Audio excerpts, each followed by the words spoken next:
thank Rosemary and the Democratic Party of Clickatack County for assisting and helping us out here, the Republican Party, in hosting this event tonight. I also would like to thank each and every one of the candidates for coming tonight and dedicating their time to answer questions from you all. It's not easy running for office. They essentially put themselves under a microscope, and I just want to say thank you for being willing to do that. It's sometimes not easy, and I appreciate it, and I'm sure everybody else does. I also want to thank all you guys out here that come tonight. There is nothing more important, no more important civic duty than, I believe, voting, and just as importantly is vetting the candidates. So thanks you all for showing up tonight. I have some ground rules that I will go over real quick. Each of you will be given 3 minutes for an introduction. Rosemary, myself, after the introductions, will ask a set of questions to each of the candidates. You'll be given 3 minutes to answer each question, and there will be a 1-minute rebuttal from the opposing candidate.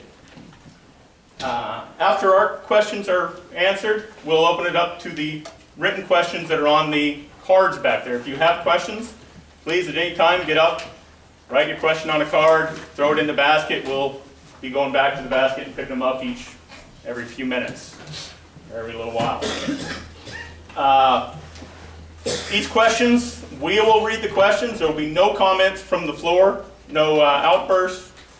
I ask you to be respectful to all the candidates tonight and each other's opinion. And did I leave anything out? Oh, one last thing. If you got a cell phone, please put it to vibrate so you don't interrupt anybody.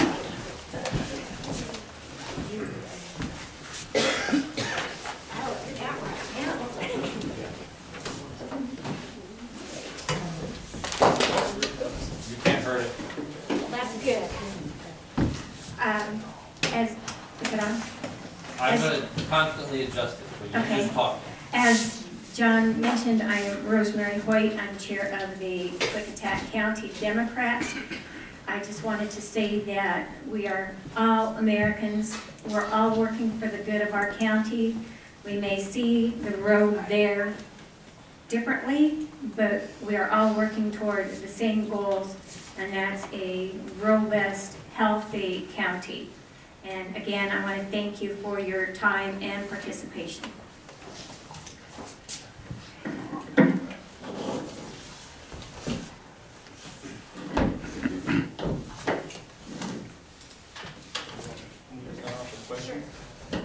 All right, the first question is for the prosecuting attorney, current prosecuting attorney, I would guess, because I'm going to ask, what is the salary of the prosecuting attorney? Lori, you need that mic in front of you. Oh, hold on. She's on the wire. Okay. You can pick it up or just leave it down. Yeah, you can pick it up now. You got the slacker? Stand up. See if it's turned on. It's not going to stand with me. There you go. Okay. It's turned on wire. I apologize, I'm not sure exactly what it is. I think it may be $120,000, but I apologize. There was, when the judges, when they do judicial increases in salaries, half of that judicial increase goes to the county prosecutor's salary as well. So, I'm sorry, I can't tell you exactly what that is, Mr. Cornell. 120 is so much. Okay, but not exactly on that. It's not beyond 121, I believe. Okay, so somewhere in there. Well, the filing fee was $1,208, so. That I know, but I think there's a I remember that. salary slightly Okay, for both Lori and Dave. Where's that microphone? How would you measure the performance? How would you measure the job performance of the prosecuting attorney? And Lori went first, so Dave, will you go first this time? Sure. Well, there's a lot of different factors to evaluate the performance of a prosecuting attorney. I believe in objective criteria and to be able to examine the numbers provided by outside sources. And some of the indications that we have with the state. That unfortunately, we have the longest case delays in the state and the highest dismissal rates in the state. I believe those are pretty good ways of evaluating an office. I believe in objective performance criteria in the application through the available data by the state of Washington, and it leads to the conclusion that unfortunately the state, our county is dead last in the state on numerous criteria or methods of evaluating the performance on the criminal side.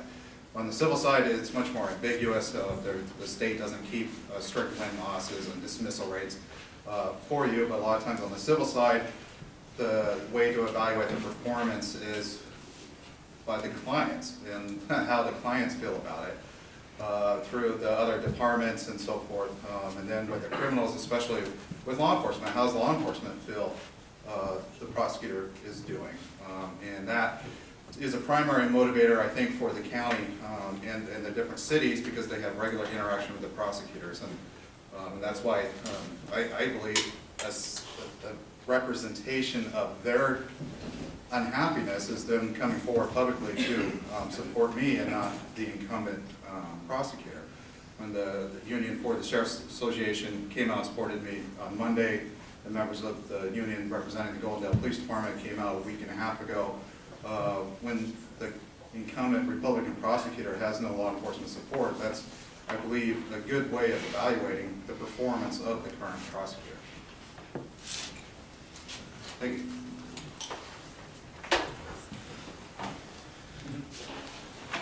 Careful. I have a little bit of a different take on that.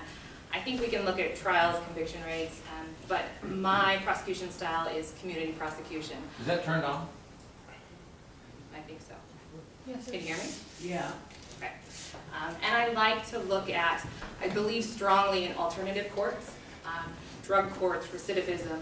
Are we fixing the problems in our community, or are we continuing to incarcerate those people over and over again? So we look at our success rates in our drug courts. Are our programs working? If we're using jail as a deterrent, are our rates going down? Is our drug use going down? How does that impact the communities? How does it impact families? On our DV cases, are we offering services where we are stopping cycles of violence in those homes? Are we seeing the same kids over and over? Can we stop them as juveniles? When we have a juvenile that we continue to incarcerate all the way up to felony or keep incarcerating him, our system, I believe, is failing and we need to work on it.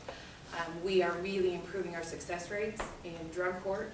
We're seeing people that we are getting off the drugs. We are having an impact on their families. So I don't see it as are the cops all my buddies and do they love me? Mine has to do more with what's the impact to the community. Is it safer? Are kids getting a good education? Do they go home to homes where mom and dad aren't on drugs? Are we seeing less recidivism for our juveniles? Thanks. The next question is for both of you guys. What are the top 3 skills necessary for the prosecuting attorney? And I would say you can go first. And let me point out again, if you do want to make a rebuttal, there is that option. Oh, sorry. I can probably talk off. Can you do that? Can everybody hear me if I just talk instead of... I think prosecuting attorney has a different skill set from our chief criminal deputies. We have to be able to talk to our community members, understand our community members, understand the values of the electorate that put us in. I think I have a unique blend. I grew up in the city. My husband is a 4th generation person that runs his own ranch and farms, and it's blending those values and learning how we can work. We have a very divided county, the West End and the East End, and it's bringing those concerns and those values together so that we can make a cohesive Klickitat County, and the programs work to benefit all of us on both sides. I think it's also important that you are able to reach out to different organizations. We've had a long history of bad relations with the tribe, working with them because a large majority of our population, and especially the juveniles and the people that we incarcerate, are Native American. And so it's the ability to reach out to those people and bring a better understanding and better relationships with those people. So I think the strongest and most important thing in a prosecuting attorney's office is to be able to build relationships with others and I think the second and mandatory is to be able to have a thick skin, because you're going to do things and you're going to make people mad. But in doing that, if your reasons are right, and you're doing it for the better of the community, and you're sticking with the values that you're elected on, in the end, I think that you are going to build a better community and a stronger prosecutor's office. I think three of the, I believe, the most easily identifiable traits or skills in the prosecuting attorney should first, and I would say no particular order, but first, the interpersonal skills, the ability to communicate effectively with different constituents. Ms. Hochter is correct. Klickitat County is an amazing, diverse place.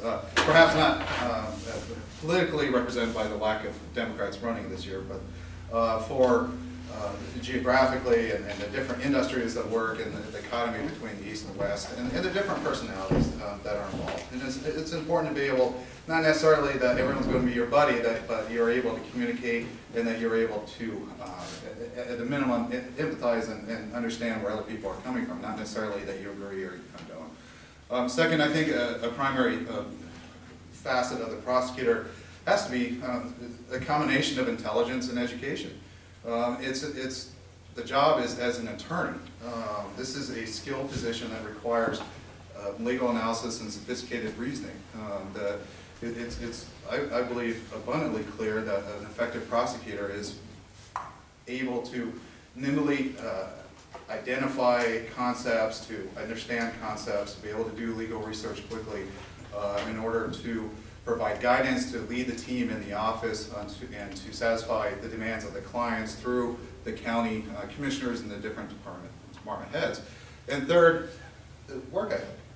That you show up every day, that you're not seeking to use on county dollars that stay at 4-star hotels on the county dime on a regular basis, that you're actually in the office on a regular occasion, and that you're willing to work hard. You show up every day, and you put in the time. And it says you don't become an attorney to work 40 hours a week.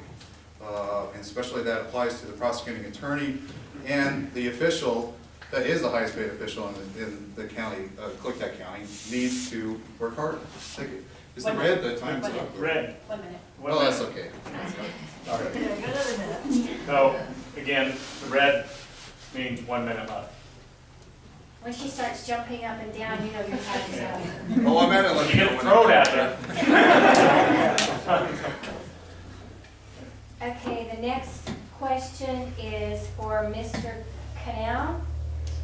How would your approach differ from Ms. Hochter's?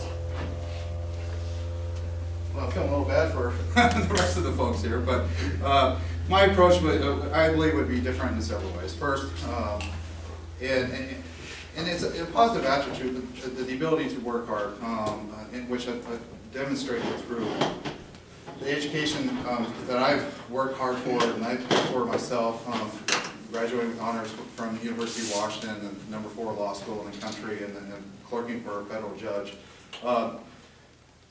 Getting in there every day and not looking for reasons to be doing anything else. And attorneys, beyond a 40-hour work week, you need to be in the office at all times. And I also believe the elected prosecutor needs to lead by example. You need to actually practice law. To have a situation where an incumbent hasn't stepped foot as an attorney in Superior Court in 3.5 years is simply unacceptable. I believe that would be the #1 thing that would differentiate myself. No, I'm not going to be in there handling every criminal case by any means. That would be foolishness to state that. But to have the inability or the unwillingness to appear in court at all, you're not leading by example. You're not helping out your team. It's not necessarily your boss, you're a team leader.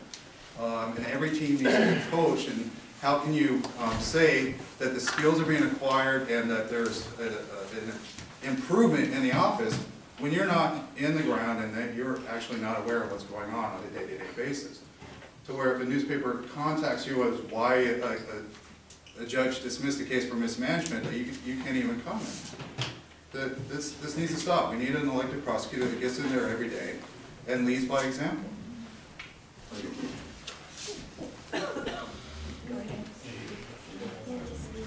All right, Ms. Hochter, what is your worst mistake that you made during your term? Did everybody hear the question? Yep. They didn't hear it. So what is your biggest mistake that you made here in your term? If I'm out of it. I think as an elected official and newly into my role, there's probably lots of things looking back that I would have done slightly different or handled them in a different manner.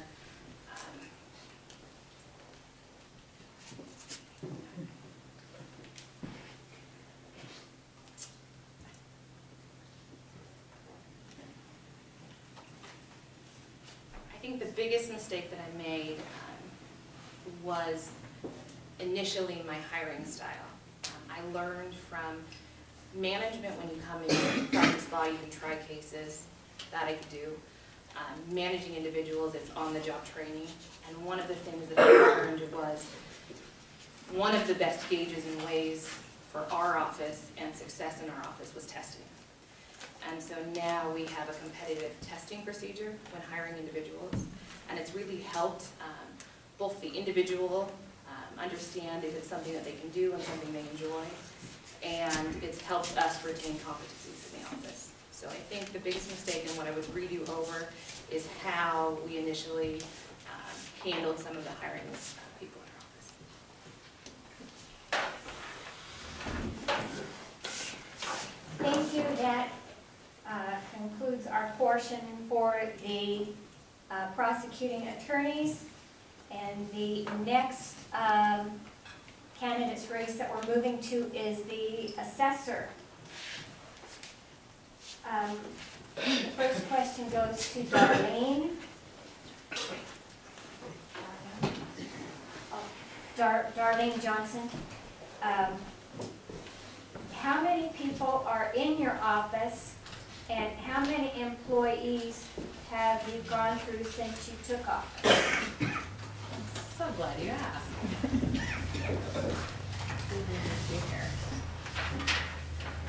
You don't have to.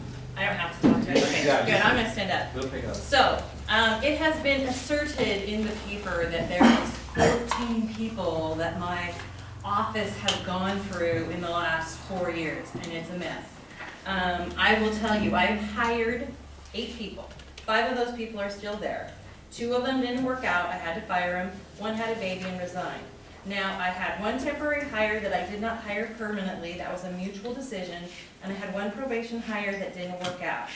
Of the staff that was of the prior administration, 4 of them I chose not to make part of my administration. I interviewed them before I took office, and they did not share the same values that I held in running that office. So I chose not to make them part of my administration. 1 position was eliminated when I restructured. 1 I fired, 1 quit, and 1 of them is still there. This 14 people myth that's out there is based on the fact that my office has chosen to work in the WorkSource program. The WorkSource program is designed to help low-income people to work in a professional setting so that they can learn skills. I have been very proud of the fact that we've taken some people that don't have a lot of skills and we've taught them some important skills, how to use Excel, how to use Word. And it's kind of a way to help my community by training some of these people in my community. I'm a little bit disappointed that my proponents of my opponent have chosen to take something that I've done to help my community and turn it into a misleading statistic that's just not true. I would like to point out that I have under my appraisal staff that I have, we have 5 people that have appraisal experience. We have 47 years of combined appraisal experience in my office. And then when you look at my clerical staff, we actually have 3 clerical people and they have a total combined county experience of 34 years. You add that both together, we have 78 years of combined experience. There's no crazy turnover. There is turnover. It's very difficult to keep people at the county because they're not paid a lot of money.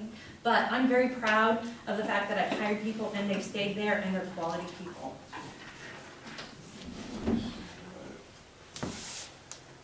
So, One question. Is everybody going to stand up? Then I'll change that microphone because I thought they were going to sit down when I set the mics up. So is it? I'm going to sit. You're going to sit? It doesn't matter to me, but I had this set so because I thought everybody was going to sit there. So it will pick you up. Okay. All right. We had a previous question that we actually skipped for the assessor. What is the salary for the assessor? I just read it in the paper. I think it's gone up to 56,000. I think it was like 55, but there might be a slight raise now, somewhere in that range.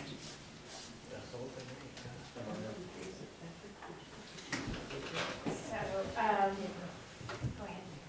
Darlene, what would you do differently if you could redo your first term? Everyone hear that? Yes.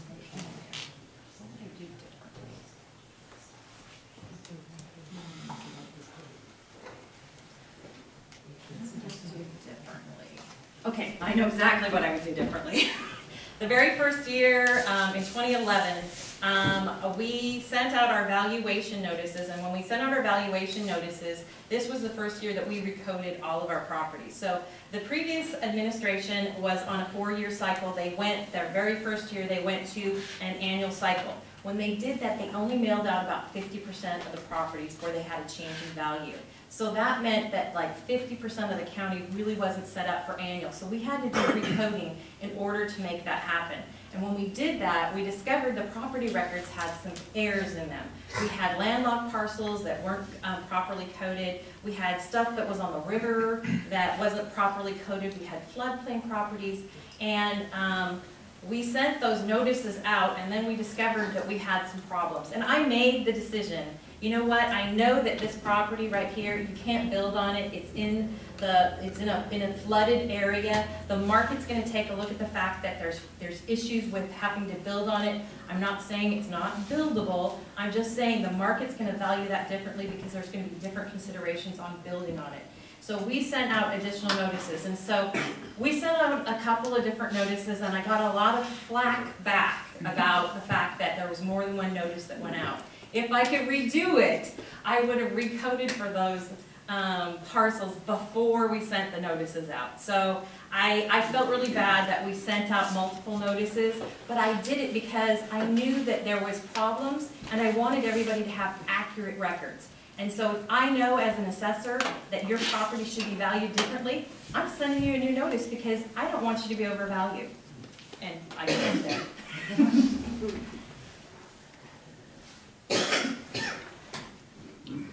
This question is for Krista. Why do you think you would be a better candidate for assessor than your opponent? I have 12.5 years experience within the county. I understand how a government office works. The number one thing is I understand the RCWs and the WACs, which are the laws that we have to follow. I know how to read them, I know how to implement them, and also I spent 5.5 years in the assessor's office. And that's 1.5 years more than my opponent at the end of her term. I was trained and cross-trained by experienced, knowledgeable staff. I did take classes. I just have a more vast knowledge of the entire process of the assessor's office, as well as the county as a whole. I can work cooperatively with all of the departments. I do it on a daily basis now, as well as the citizens of the county and, you know, your title companies, your realtors, surveyors, lawyers. I work with all of these people cooperatively on a daily basis. So I just believe that I'm just very much a more rounded person to run that office. Can I rebut? You sure can. I would just like to point out that although Krista does have 12.5 years at the county, none of that time has been in a management position. And I don't believe that 6.5 years working in the assessor's office as a clerk is comparable to spending 4 years actually managing, putting together budgets, putting together levies, doing all the things that are associated with the assessor. So. No? Whatever your rules are. Well, we've got Yep. time, so yeah, we're actually a little ahead of time, so yes.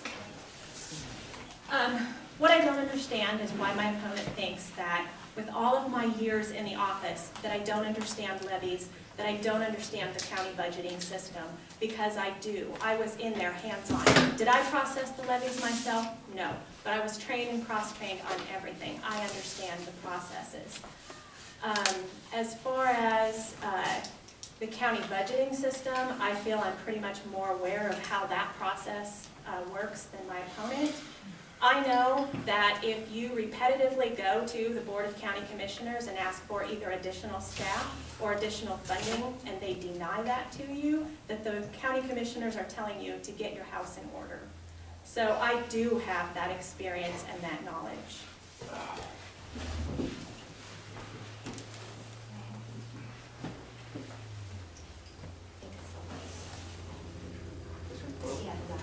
Both candidates.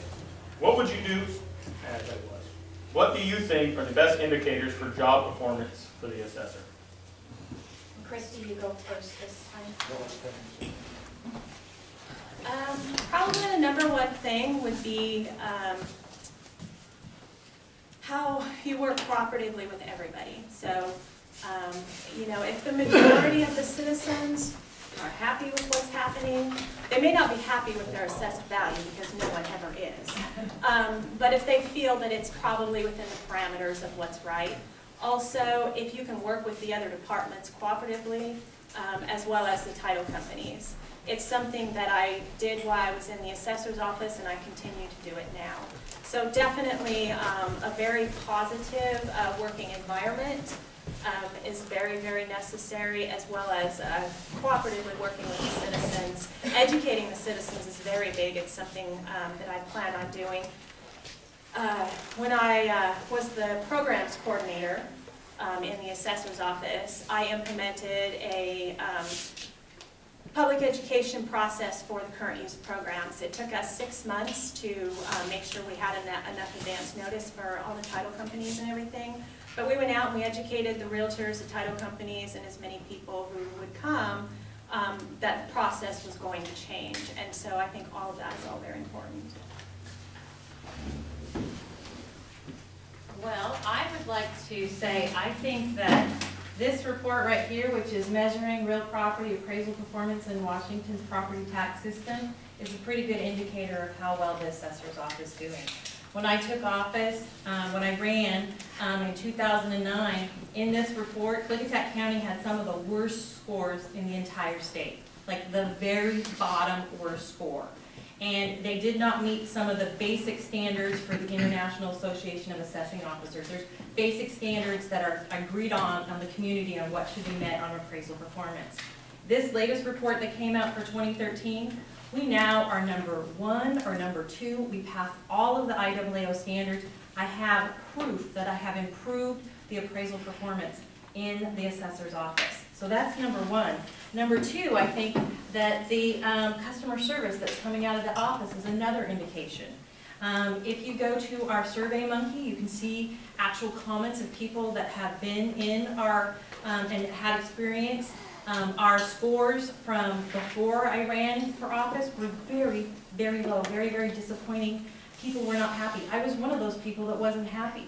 Those scores are now quite improved. They're never going to be 5s because we are a government office, but they're significantly improved.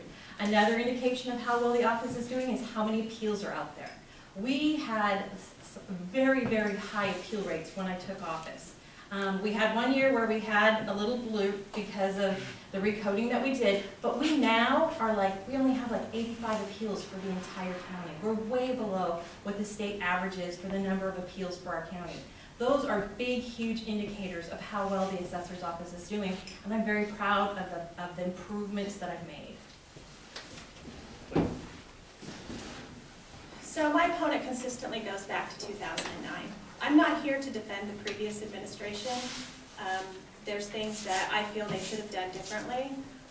However, the last year that the previous administration was in office, their assessment ratio was 100% for real property as well as their personal property ratio. It's a fact, it's in the DOR audit. So if you go back to 2009, that's right when the economy was just crashing, and it was on a 4-year cycle, and there's no way you can keep up with that. So to keep going back and bashing the previous administration, You know, I don't think it's necessary. The Survey Monkey, there was no survey done prior to her administration, so you know, we don't know exactly how that would have been. I spent 12.5 years making sure that people got a positive association with me and anything I've done, and that's what I'm bringing to the office. So I'd just like to say there was a survey done. If you want to see the results, you can go to my website because I put it on there. The question was, how have you improved? I can show you that I have improved, and that's why I go back to what the scores were before. So if you want to see the before and after Survey Monkey, it's right there at fairassessments.co. Moving on.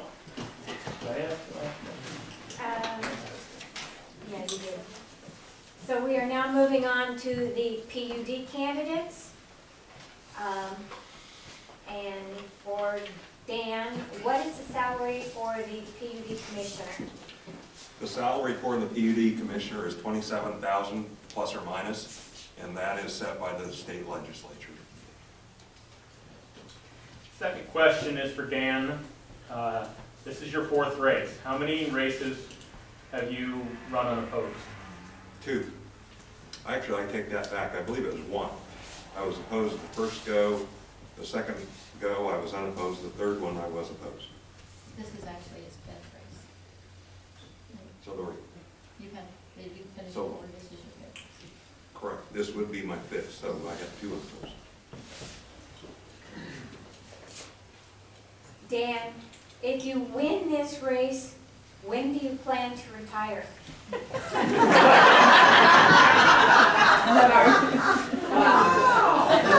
Great question. Is that PUD or the orchards? PUD. I haven't even thought about that, to be honest. I have no plans to retire. Currently, I love what I'm doing. I have a very large vested interest in Klickitat County. I'm 3rd generation. I understand the needs and the sensitivity of irrigators and ratepayers for stable rates over time. Sherry, what are your views on term limits? My views on term limits. Well, I think 24 years is enough.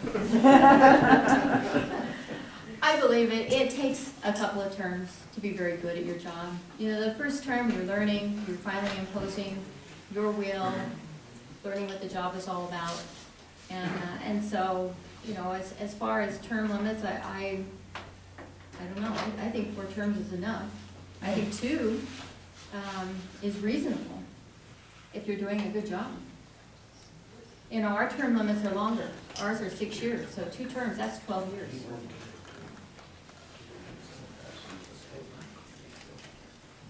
Okay. Can I rebut that? Oh, sure. I can argue either side of the fence on this one. If you've got a good long-term employee, would you get rid of him? And the downside of term limits is you effectively put management in a much stronger position than you would otherwise, because management knows that at some point that elected official is no longer effective.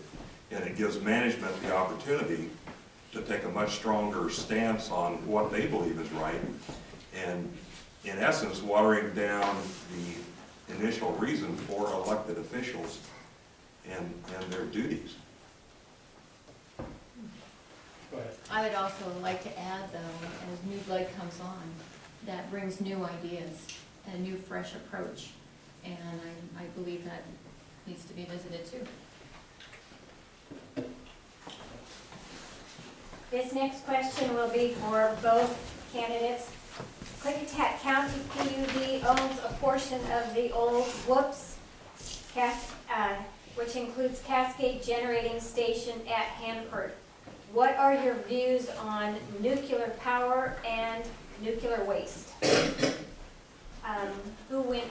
Dan, you went first last time, so Sherry, you go first. Actually, this is our first, we have that question. Okay. My viewpoint on nuclear, well, I was raised around nuclear. My father worked in nuclear plants, and he started his business working in one. I have a brother that's a project manager on a nuclear plant, so I've had a lot of exposure.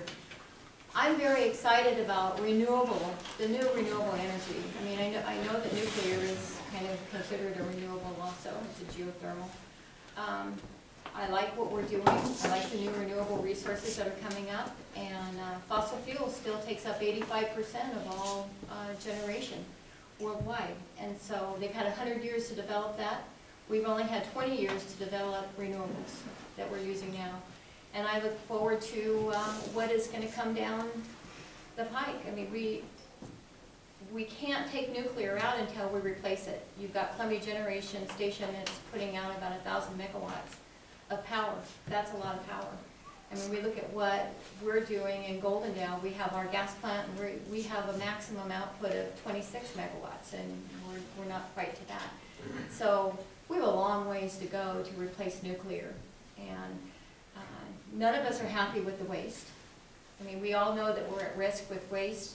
Like, look what happened, well, not even waste, but to Fukushima when they had a tidal wave. We could have a huge earthquake. I mean, there's a lot of things that could go wrong, and we know that what we're bearing is very dangerous. And so I know we're looking to alternative sources. We're looking to renewables, but we got to give that time too to create the right ones. Thank you. Columbia Generating Station at Richland, Washington is a key component of our future as far as meeting our carbon goals for the future. As we speak here tonight, there are implications that are being implemented on us from both regulators and legislators. If Columbia Generating Station continues to perform at its current rate, the state of Washington could likely meet its carbon reduction goals just from increased capacity at Columbia Generating Station. And I know these because I spent 20 years on the executive board. I spent 8 years as the chairman of the Nuclear Oversight and Safety Committee. As far as the waste component of a generating facility like Columbia, the current state is on-site storage for the spent fuel. Long term, the whole industry looks forward to a day when we, like the rest of the world, could reuse that energy that's left in those spent fuel bundles, process that, and run it through the plant and generate additional energy. Unfortunately, our national energy policy fails to address the storage on a long-term basis. But I believe that before they address that, we will actually have fuel reprocessing, and we will put that fuel to good use. So I believe in nuclear as a key component of our energy future. There is no carbon emissions from that facility. The plant is running very, very well at the moment, and with the current board and staff that they have, it will continue to perform well into the future. It's a valuable asset for the Northwest. All right, that concludes our questioning, and so we'll move to the cards. Which ones do you want to follow? Well, you just hand, so we kind of mix it up a little bit. Just 1 second. Can you tell us how you've sorted these? I've sorted them, well, we sort assessor, PUD, prosecuting attorney, and then we have certain questions to certain people, and then a group of questions. So the top one is a group, and then the other ones are for candidate. So, That's the assessor. do you think we'll have time to General go through all assessor of these? Oh, we'll give it a shot. Okay. Take a couple of each one. And this is for Assessor. assessor. And then. And these for both candidates? Yep. Okay. And that says the name on the top for the other ones. And I did take out redundant questions, so. Oh, If you would okay. like to know, I only took 2 out. Okay. So, for the assessor, and we'll start with Krista. What happens when someone falsely claims an exemption?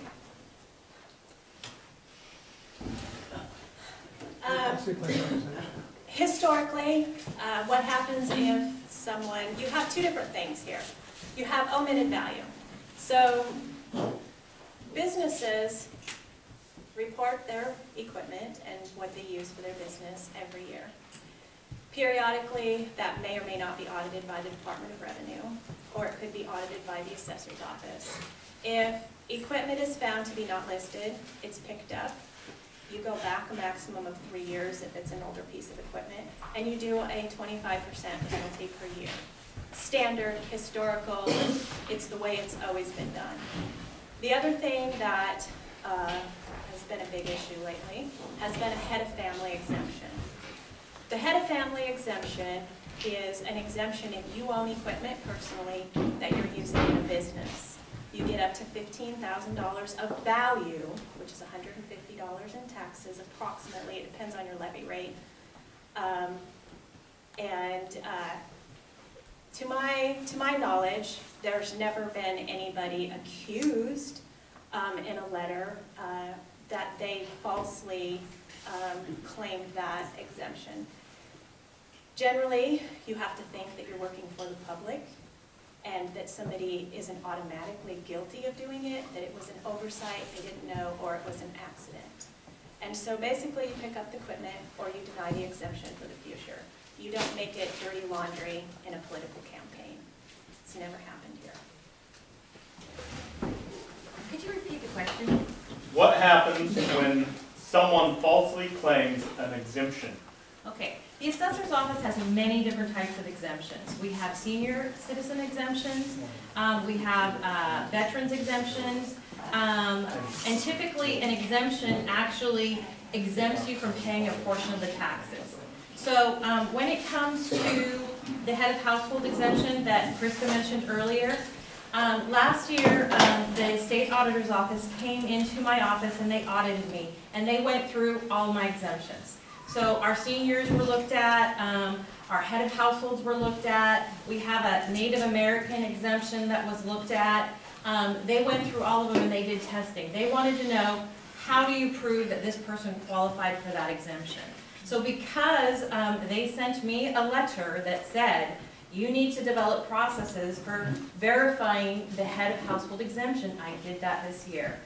We did many different queries. We ran a couple of different ways. We asked people specifically if they qualify for those exemptions. And one of the things that we looked at was if you had more than one personal property account going to the same address. And the reason this is important is because LLCs, corporations, and partnerships do not qualify for a head of household exemption. So what we asked everyone that had 2 of these going to the same one is please provide us a copy of your itemized depreciation schedule. Because if you're claiming that asset on your corporation or your LLC or your partnership, you can't claim the head of household exemption. It means you don't actually own it personally. You're claiming it as part of that business. So we did do that audit. Anybody that's interested, I can actually give you all of the information that I gave the state auditor this week when they came here to check to see if I actually had done what they asked me to do. So what happens if somebody falsely claims that exemption is you end up paying their taxes. It's very important to understand that. Exemptions that aren't qualified means everybody else in this county gets to pay the taxes for that person. So my job as an assessor is to make sure that people are paying the appropriate amount of taxes, and you can't, and apparently the state auditor has indicated that I'm supposed to verify those exemptions. So even though it's a self-reporting system, it's my job to make sure you're accurately reporting it.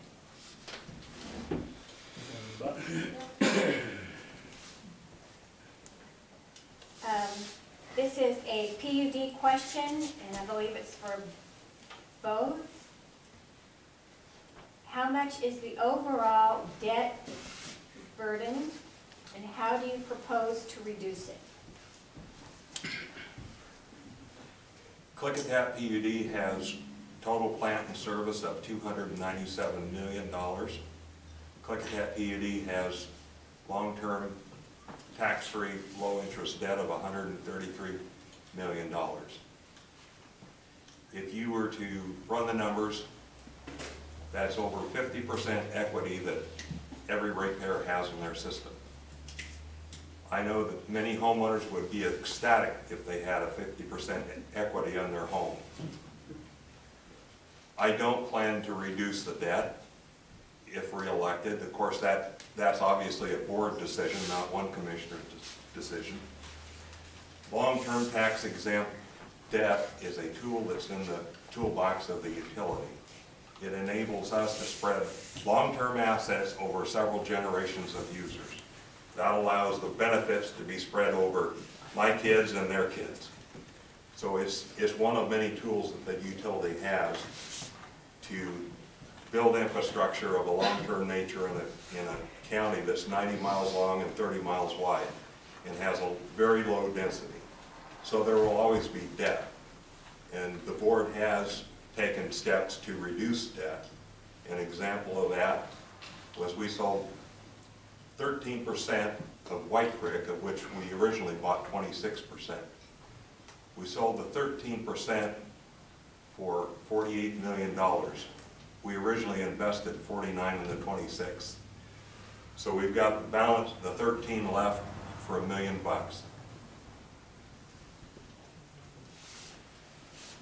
I have a question for him on that though. Did you pay down the debt with the 48 million, or did you just spend it on another project? Long-term debt is long-term debt, and it was used for capital projects that we would have otherwise had to borrow money. I just had a question. We talk about our PUD that we have $297,000 worth of value, and we owe $133,000. Or 133 million, thank you. That 133 million debt has been installed since 2006. Our other debts have been retired up into that. To me, this would be like if you were a homeowner and you decided you were going to double the size of your house, but your income hasn't really changed. Who's going to pay for it? So you look at our reports, we have to make a $12 million payment, or $12 million down in 2017. And the only way we're going to be able to make that payment is either to refinance it or to raise our rates. So to me, we've spent more than we have. We've bet the ratepayers' money on these capital projects. And I agree, some of these capital projects have been great, but some of them have not. We built the first gas plant, and now it's been mothballed. We've had a lot of mistakes that have happened in the second one, and so they've kind of had an open checkbook to create all of this, and now we have the debt, we the taxpayers, and I think you're right, we can indebt our children and our grandchildren, and we have done that. And have we done it wisely? So the next question is for the prosecuting attorney, and we'll start with Laura. What is your position on the death penalty? My position on the death penalty, I'm against it, for the fact that to put someone, if you charge them in a capital case, it will cost more than housing them in prison for their life. And it's a burden that I think is not something that the taxpayers and the state is able to handle at this time. Because of, I don't know if it's mismanagement or overspending, reduction in income, our state is facing deficits. And so each time they come to us and say, what can we cut, what can we spend less on? In Washington State, we have one of the lowest incarceration rates in the country. But because of some of the new bills and legislation that's coming out, forcing counties to spend more on schools and some of the other things, and the retirement system, they came to us as a group of prosecutors and said, okay, we need to make, DOC needs to make another 15% reduction. How can we do it? And so if you're going to spend the limited resources that we have on appeals and trying a death penalty case, I think it's a waste of the taxpayers' money. I think that those funds can be better spent in putting programs in place in prisons to see and go about stopping recidivism. If we have addicts in prison, can we get them some assistance? Because they're mandatory when we put someone in prison, they're already reducing for good time a certain amount of that sentence. It's very difficult for us to keep anybody long-term in prison, and that's just because of the financing and the funding for that. And so I think our goal should be, what can we do to make that person come out of prison better than we put them in? and if possible, how can we make sure that the community is safer when they come out? I actually agree with Ms. Hocker for two principal reasons. First, its cost effectiveness. It's been demonstrated that it's almost 2 times the cost to impose the death penalty because of the extravagant appeal process. The appeal process that's dragged out with the insurance of multiple counsel because of, to me, the second concern, the possibility of executing an innocent person. Just last month, there was 2 individuals released from death row that DNA evidence had demonstrated that they were there wrongly. To me, it's not worth the risk of executing an innocent person at twice the cost of incarceration. Thank you. The next question is for Ms. Darlene Johnson. Do you have an advisory committee, and how many people are in the committee? I have an open space advisory board. Is that what you're talking about? I have no idea. So yes, I have a open space advisory board. It's made up of 5 members. They are all farmers that are in the community. We meet 2 to 3 times a year. The purpose of the board, it's set up by RCW. The actual members are appointed by the Board of County Commissioners, so we have 5 members and 1 alternate now. And the purpose of the board is to provide me with information about farm values. So I will meet with them.